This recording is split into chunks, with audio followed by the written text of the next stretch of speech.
বাড়ির গৃহপ্রবেশে গেছিলাম। ছোট পিসির বাড়ি আমার বারাসাত আর বড় পিসির বাড়ি দত্তপুকুর। তাই ভাবলাম একবারে দুটো বাড়িতে একটু একটু করে ঘুরে আসা যাক। সেদিন রাত্রিবেলা ছোট পিসির বাড়ি থেকে গিয়ে তাই বড় পিসিমণির বাড়ি ছিলাম।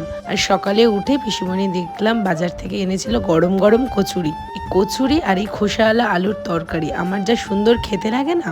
খাওয়া দাওয়ার পরে পিসিমণিকে বললাম কি গো, কি রান্না করছো? পিসিমণি বললো দেশি মুরগির ঝোল আর ভাত করছি। আর এখানে ননদ বৌদি মিলে জমতার গল্প শুরু করেছে।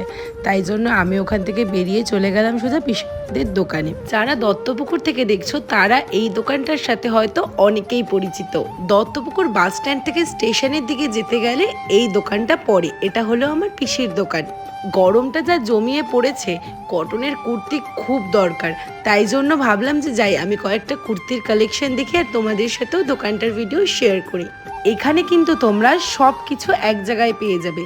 যেমন ধরো বাচ্চাদের জামা, ছেলেদের শার্ট, টি শার্ট, জিন্স, এছাড়াও মেয়েদের ইনার গার্মেন্টস থেকে শুরু করে সুন্দর সুন্দর কুর্তি, জিন্স, টপ, এছাড়াও দারুণ দারুণ শাড়িও কিন্তু তোমরা এখানে পেয়ে যাবে।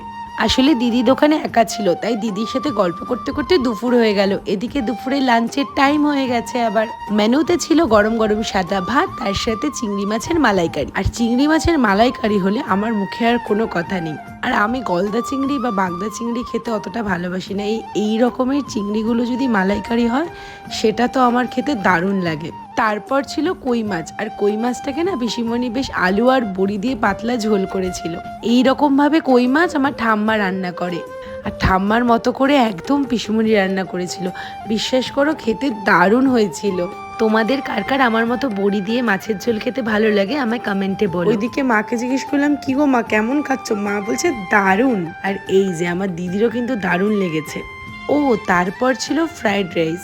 বাড়িতে একটা কোনো অনুষ্ঠান হলে এই এক ব্যাপার, ছোট বেশি একটু ফ্রাইড রাইস দিয়ে দিয়েছিল। অনেক খাওয়ার বেঁচে গেছিলো তো ভাবলাম ফ্রাইড রাইস দিয়ে অন্য কিছু দিয়ে খাবো। আর সাথে ছিল মাটন কষা। এই মাটন কষাটা কিন্তু আজকে রান্না করেনি, আমি কালকেই বলেছিলাম যে দুপুরবেলা বেরিয়ে পিসিমণির বাড়ি যাব। পিসিমণি আমার জন্য আবার মাটন রান্না করেছিল। আর দেখেছো গোটা রসুনও দিয়েছিল। সেদিন আমি যেতে পারিনি। আর মাটনটা যখন আমার নাম করে রাখা ছিল তা আমি ভাবলাম দাও এক পিস আমি টেস্ট করেই দেখি।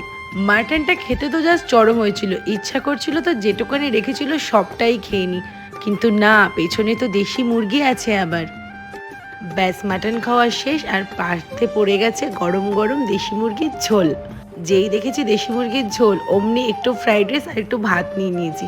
ভাত দিয়ে ঝোল একটু মাখিয়ে চুকিয়ে না খেলে খাওয়ার কোনো মজাই লাগে না। আর এদিকে আমি দেখো ফ্রাইড রাইস আর ভাত দুটো একসাথে মিশিয়ে নিয়েছি। এই রান্নাটাও সুপার হয়েছিল। আর